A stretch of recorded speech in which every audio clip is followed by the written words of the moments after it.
Next up, we've got Matt. He's going to come up and introduce our first keynote speaker, Matt Clark from TDI.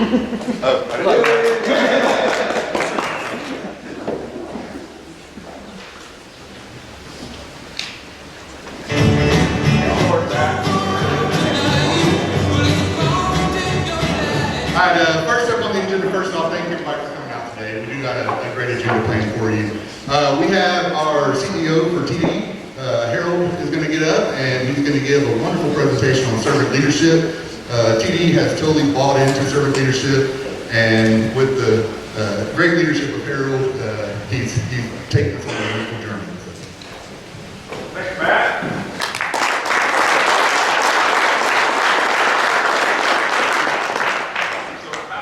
Volume. Do I need this? Yeah. Yes. Is this okay? No. Good morning, everybody. I need the mic? Yes, sir. All right. Damn it. Good morning. It's nice to be with you guys this morning. When Matt asked me, he said, you know, we need you to come talk at the safety thing and just talk about servant leadership. And I was like, can you give me a little more? And so what I decided to do was just share my personal journey with servant leadership and a little bit about how it's impacted TD Industries. And hopefully give a couple of pearls maybe that you can take away and use right away. And then if you really like anything that you see, I've got some resources at the end that you can go deeper. Because I think the impact that it could have on not just your work life, but your entire life is really, really big in its potential. So does that sound like an okay plan? Yep. We got 15 to 30 minutes. Maybe we'll get done. We can take a few questions at the end, and we can kind of go wherever you guys want to go. I didn't really have a walk-up song, so let's see what comes up next. I think this next slide is just a little bit about who's talking to you today. So, I'm an Okie from Muskogee. I like to fly fish. I can't swing a golf club very well. I've been with her a long time. I've been with TD longer. And it's been a great ride. So that's just a little bit about me, kind of put a little perspective on where I'm coming from. I grew up in Oklahoma, went to high school in Arkansas, and then came down to SMU to study engineering. So that's why I'm kind of really excited about the Mustangs right now.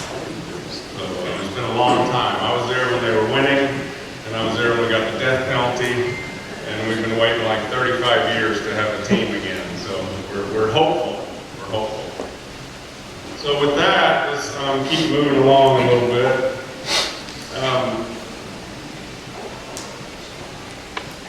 I don't know about all of you guys in the room, but for me, the last 18 months have been absolutely exhausting. I have personally, and I bet many of you have worked harder in the last 18 months than you ever have in your life. And now through all that, and through all the loss, it's become clear that there are gifts from that. And that I think many of us have realized there's so much that we have to be thankful for. For me personally, I went through a COVID wedding with my daughter that went from really big down to 15. I've lost TD partners. We lost 7 employees out of 3,000. So we've been hit really, really hard. But out of all that, we've also seen the bright spots, and we've seen the things that we're thankful for. And I think one of the things that I'm really thankful for is to be working in an environment that has positive relationships, and servant leadership has been a really important part of that. So that's why I'm kind of excited to share some of that with you today. So, and I think that the beauty I hope you see in that is servant leadership is not just a transactional model. It's really a relationship model that's built on building positive relationships with those with whom you work closely. And we spend more time with our work friends than we do with our families when you add it all up. And so the opportunity to have positive impact on each other, I think, is a really, really big deal. So my own journey with servant leadership, it was not natural for me. I was raised in a kind of a command and control environment, and that's how I was taught that you make things happen. My personality is controlling. I'm a recovering control freak, so I have to fight it every day.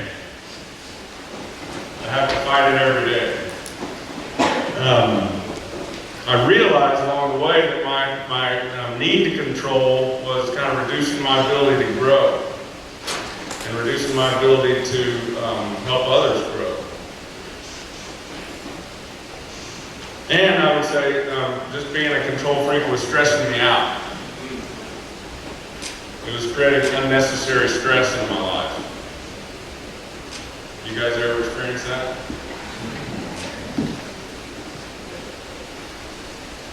So I got to TD Industries a long time ago, and that's where I was first introduced to servant leadership. I had the opportunity to work for some great supervisors some were natural servant leaders, some had learned it and had practiced it and gotten better.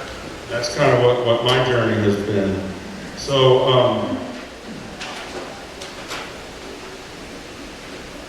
as you kind of work through your work career from kind of an individual performer and you get into supervision and you start to be responsible for other people, it really hit me hard that the only way that I was gonna be able to help myself continue to grow was to really focus on helping other people grow. And that's really one of the core underlying tenets of servant leadership. It's not about me, it's about helping those with whom I work with to be successful. Remove the barriers that are in their way, help them grow, and when they grow, guess what? Then opportunity comes.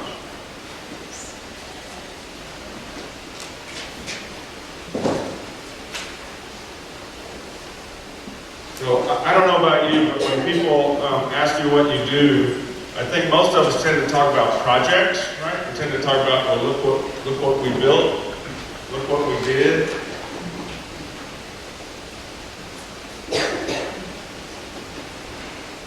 But I think when you really boil it down, it's not about the projects that we build, it's about the people that we build.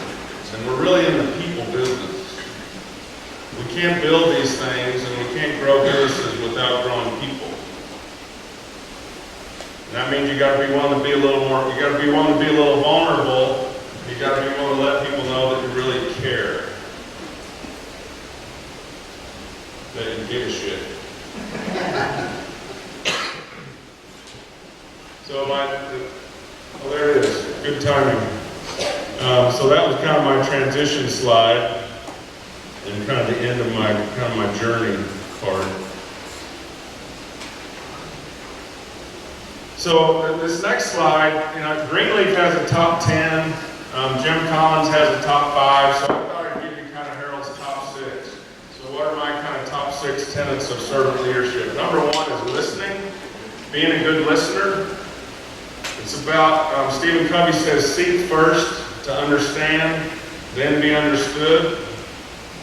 It's about God gave us 2 ears and just 1 mouth. It's about listening more than you talk.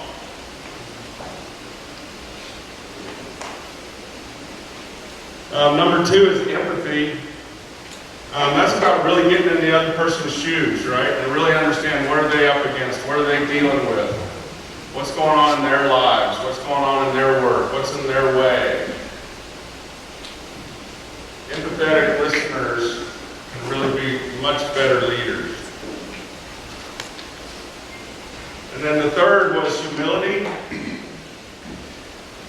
Now, in the world that we live in that's just pumped up with social media and overinflated politicians and egos everywhere, I think you got to drive ego out or drive it down. I saw a good quote recently. The abbreviation for ego was edge God out. Ego can edge God out. I had to remove barriers, right? So great supervisors and great servant leaders, I think a big part of what we're supposed to do is get the things out of our people's way that is, causing them to not be successful. Remove the barriers that are keeping them from serving the client, whether it's an internal customer or an external customer. It's about helping them solve their problems, getting them unstuck, get that crap out of their way so they can go out and do a great job.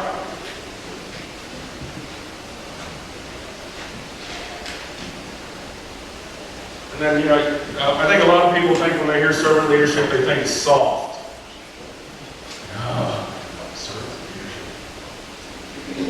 It's all about accountability. It's all about high expectations. It's all about holding yourself accountable, first and foremost, so that you can hold others accountable.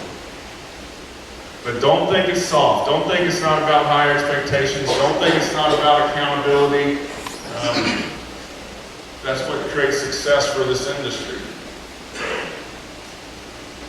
And then we've talked a lot about the commitment to grow people, right? Ultimately, all this is about helping those with whom we work to grow. And when you do that, then your opportunities are going to grow. You're going to feel more successful. You're going to get the best rewards out of leadership, which is really what happens when you enable somebody else's success. Yeah, the money's nice, right? But that isn't what you're going to remember when it's all over. So I want to give you a quote from the godfather of servant leadership. Where did it all begin? So this guy, Robert Greenleaf, wrote an essay called The Servant as Leader. And it's a little orange pamphlet. And our founder, we started TD Industries right after the big war, 1946. So Jack Lowe Sr. was I believe he was a natural servant leader. I think that's what was in his heart. But he found this little essay, and he started reading it, and he said, this is what I've been looking for. And so he started using it when the company was very, very small. And I'm talking a couple of dozen people, right? To try to use it as a foundation for leadership training and for leadership growth. Greenleaf was a real, I would call him a real original thinker, a really big, deep thinker. I mean, that's not me. I'm more of an integrated builder. I like to take great ideas and copy them and integrate them, and that's what I'm better at. But Greenleaf was an unbelievably deep thinker, and if you get the little orange pamphlet, be careful, it might put you to sleep, but there's a lot of pearls in it. So, as a student of leadership and management almost all of my life, many of the best leadership thinkers that I aspire and have learned so much from, they all point back to Greenleaf. So if you ever heard of Jim Rohn, or if you see the guy that's repackaged that stuff, Darren Daly is repackaging Jim Rohn's material, he'll point back ultimately to Greenleaf. Stephen Covey, the 7 Habits of Highly Effective People guy, he points back to Robert Greenleaf. One of my best leadership gurus, a guy by the name of Jim Collins, wrote many successful books on leadership and management. I'm going to blank on the book. He had a concept that he calls the level 5 leader. It was a chapter in one of his best books, and he wanted to call it servant leadership. But Harper and Collins, or whoever the publisher was, they thought, oh, that's not going to sell. You need to rename it something else. And so if you go read Jim Collins' book on level 5 leadership, what you'll see is everything that we're talking about today. So servant leadership is out there in a lot of different forms. One more little thought from Greenleaf. So this is, one of the things he's well known for is the best, we call it the best test. The best test of servant leadership. And I'll just read it to you real quick. And it says, do those served grow as persons? Do those that work closely with you because of your influence and your impact, do they grow as persons? Do they, while being served, become healthier, wiser, freer, more autonomous, and more likely to do the same for others? He's deep. Deep thinker.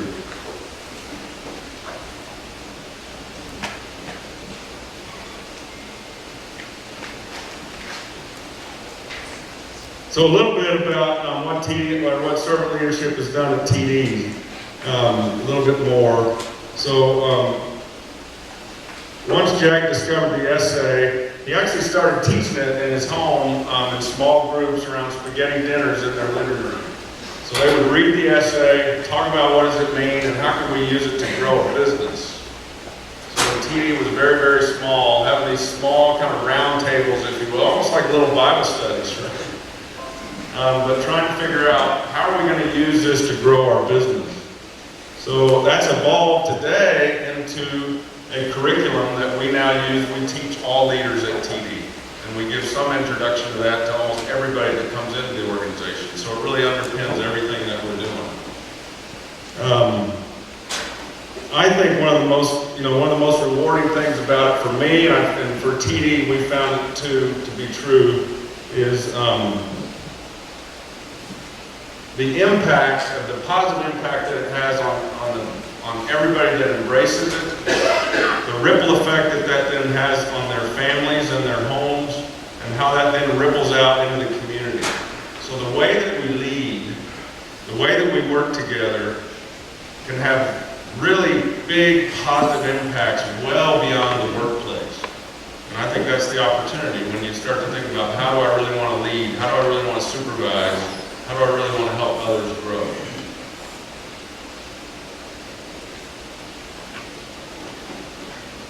So here's just a little framework for how we think about it at TD. One more. We look at servant leadership as the foundation. And when we kind of get that right, then that builds kind of a let's call it the foundational preparation for what is a high trust culture. If you can have a lot of trust, you can go a lot faster. If you can have high trust in your team, or in your family, or in your organization, then you don't need as many checkers, right? You don't need as many supervisors. You can run an organization a lot flatter. And when you have high trust, there's just a lot less BS in the whole community and the whole organization. And then on top of that, we kind of put our 5 core values, and when we get those things right, then we think we've got a powerhouse that we can go out and then really blow away our customers. When our customers are happy and we get the business results that we want, we make money, and then that feeds it right back into the top. So when you got a real positive work environment, you can go blow your customers away, you can make money, the thing just starts feeding on itself. So that's kind of how we think about it organizationally. The outcome of all that has been a lot of growth. So since 1946, the company's continued to grow. Almost 3,000 people. I think we peaked at 3,000, we dropped back down. It's much more diversified today than when it started, and we're still continuing to look for ways to diversify. You can kind of see where we like to do work. We're really Texas and Arizona, and a little bit up in Colorado. So my closing, I got a couple of quotes here that I want to close with. Let's see if that comes up next.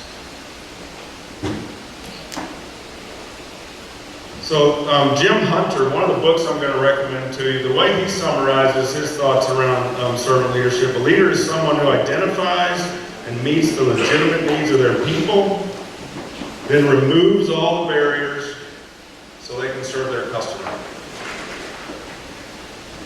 thought he did it really nicely. Just get the crap out of the way so we can go do the work. And then I love Adam Grant, kind of a business philosopher. The most meaningful way to succeed is to help others succeed. The most meaningful way to succeed is to help others succeed. So, I don't know where you are in your journey, but it really doesn't matter. You just start where you are, do what you can, and build on it. It doesn't matter if you're in a company that won't buy into this. It doesn't matter if you're in a family that doesn't have any good examples. You can be a great example. You can do something different today. just have to set your heart and mind on it and go do it. So I hope these ideas, or you might grab a couple of pearls that might help you be a better supervisor, might help you be a better spouse, might help you be a better leader or a church leader. Because this stuff, the beauty about this stuff is it works everywhere. You don't have to kind of put on a different set of rules depending on what hat you're wearing. And we all wear a lot of different hats.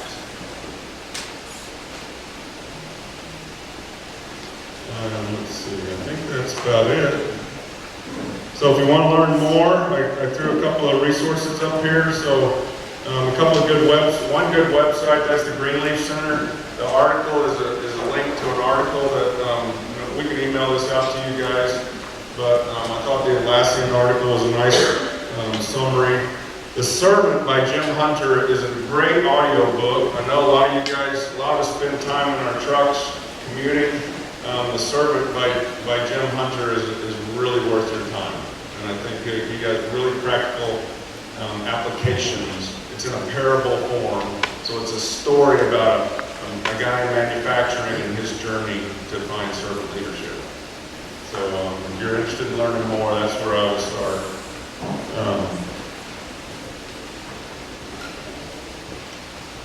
So I just think, and we've found, I just think servant leadership is the healthiest leadership model that I know. And I think it's a nice segue into what Matt's going to talk about when we get into kind of mental health. If you've ever worked for a jerk, and we all have, right, you know what a toll that can take on your mental health.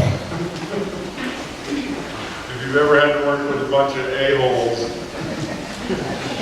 you know what a toll that can take on your mental health. So I think hopefully that little tie out can tie it all together for where Matt's going to go next. Any questions? Hey Harold, so you had said, kind of describe how servant leadership is really coming from a place of love. And you'd said that, a lot of people think it's really kind of soft, but it's about holding people accountable as well. Can you go into that a little deeper? Well, I bet that table right there has some really good examples.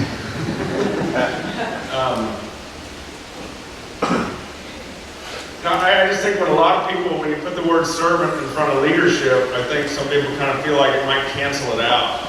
But I think it makes it tougher. I think it makes it more accountable. I think it ultimately makes it more impactful. Could you say it one more time, Matt? Yeah, just like you said, a lot of people think whenever the leader is a servant, then they're not really holding their people accountable very well. How does that work out in your mind for accountability? It's not an or, right? I mean, high expectations and clear goals and accountability, it's an and. So, how do you help others grow? I mean, one of the best ways to do that is to provide people with clear feedback. I need you to be here, right? But you're only performing here. Now let's talk about what's in the way to get you there.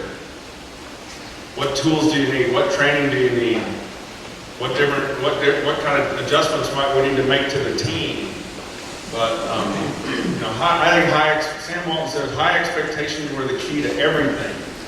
So if you start with high expectations and big goals and big dreams, then these are just some tools to help you get there.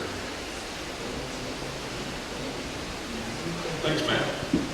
Anybody else? Maybe not necessarily to you, but TEXO used to have a servant leadership course. Is that still available? That's a good question. Where's Lois? Who remembers? Who remembers? Where are the gray heads in the room? I don't think we currently do. Bring it back. Okay. All right. Yeah, that was the one. Anybody else? Yes, sir. Where is it now? I asked you to try to tie together hugging and fun. The spheres of influence versus control. And those specific barriers that you're removing to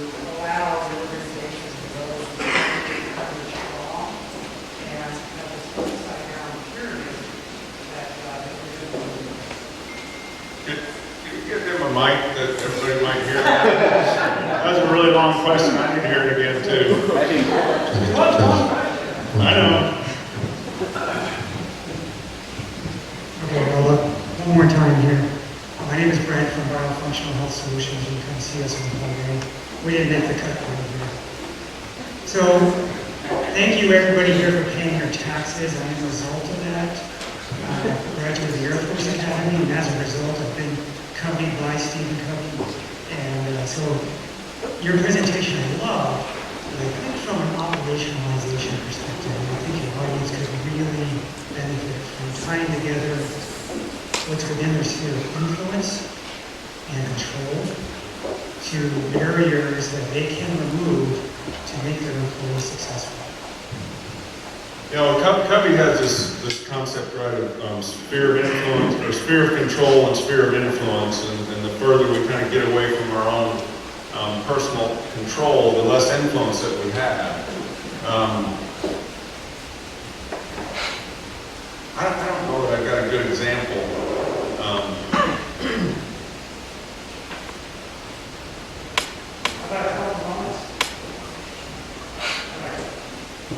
Well, that's the business you're in, I think, so I get that.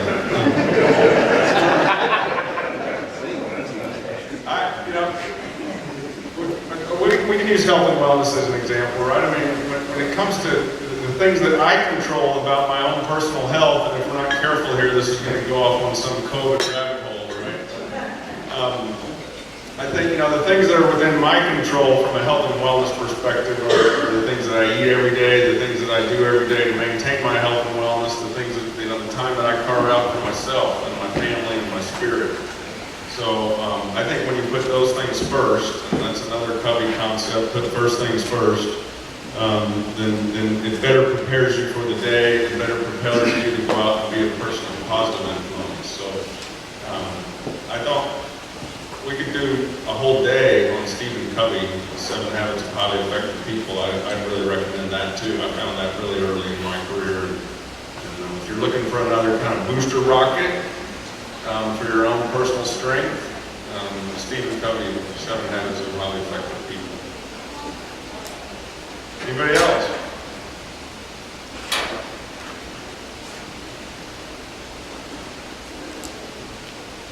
Well, I hope you found a pearl. Hope you got a pearl or two. I'll stick around and answer some questions. And I think we're breaking until, how long are you going to give them? Okay. I want to thank you.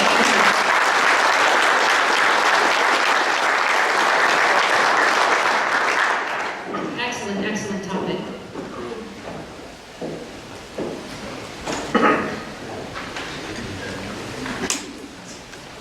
So thanks again, Harold. I just wanted your quote, the most meaningful way to succeed is to help others succeed. I think everybody in this room that's in safety, that should be the pillar of what we do, right? To get the message through, to get that safety bought into, we have to let them succeed, and we have to teach them how to succeed in safety. I think that was excellent. Also, servant leadership. I used to tell people all the time, I used to train professionals to be safety professionals. And, you'd hear a lot of time, well, I'm getting into it because it looks like an easy job. Y'all just run around in a truck and take notes. Tell them, Or they'd say, I want to get into it for the money. You guys make good money. You don't have to work real hard. But I think to become a safety professional, you've got to have that servant leadership foundation. Because it's not an easy job. And you've got to make them understand you do care. One of the most pivotal, you were talking about working for jerks. I'll talk about a good one, not a bad one. But I used to work for a gentleman for a number of years. These who actually got me into education and safety. And this guy's name was Tom. And you would meet Tom at a function like this. There could be 300, 500 people. He could meet you one time, and the man would remember your name. That is huge. I'm not good at that. So if I see you and I give you the deer in the headlight look, I didn't remember your name. But it made an impact to the people that worked with him in the field. That he would say, oh, how's your kid in college? Or when we care like that, when we make, if you can just remember their name, it shows them so much. So just tie it up with what you had to say. I just thought it was phenomenal. I want to remind you again, there's scans on the table there. Scan for Howard. Give him great kudos for his talk today. Servant leadership at TEXO. I have connections. We can have somebody bring that in. Our VP of Training and Development will get together and we'll make sure that we bring that in if that's something y'all are wanting. If there's other things like that, please feel free to email Aaron at TEXO, aaron@texo.org, just kidding. Or myself, Lois, anything that you hear speaker-wise today, if you want to bring that back, give it a little bit more depth into that, just let us know and we can definitely provide that for y'all. Again, I want to thank our sponsors. I want to thank our vendors. Without them, we couldn't be here. We want to break for about 30 minutes here. We're going to give you some networking time. I ask you to do me a favor. Walk up to somebody you don't know. Introduce yourself. Tell them where you come from. Have them introduce yourself. Tell them where they come from. So you get some networking going. Visit our vendors around here. Get to know them. You may have some products that you're interested in. And then we'll be back here at 9:30 with Matt. Okay. Hey, real quick.